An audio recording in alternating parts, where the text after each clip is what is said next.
أعوذ بالله من الشيطان الرجيم بسم الله الرحمن الرحيم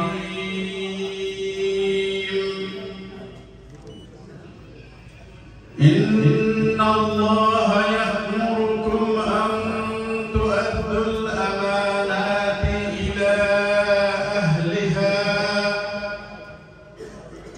وإذا حكمتم بين الناس أن تحكموا بالعدل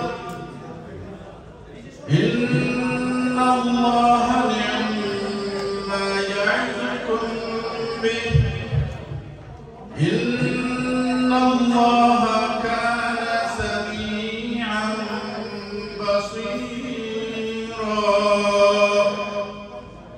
صدق الله العظيم ইরশাদ হচ্ছে হে মুসলিমগণ নিশ্চয় আল্লাহ তোমাদেরকে আদেশ করছেন যে তোমরা আমানতসমূহ তার হকদারকে আদায় করে দেবে এবং যখন মানুষের মধ্যে বিচার করবে তখন ইনসাফের সাথে বিচার করবে। আল্লাহ তোমাদেরকে যে বিষয়ে উপদেশ দেন তা কতই না উৎকৃষ্ট। নিশ্চয় আল্লাহ সব কিছু শুনেন এবং দেখেন। সূরা নিসা আয়াত 58। সাদাকাল্লাহুল আযীম। ধন্যবাদ। এখন আমি কিতাব পাঠ করার জন্য অনুরোধ করছি বিজয় কৃষ্ণ শাহ,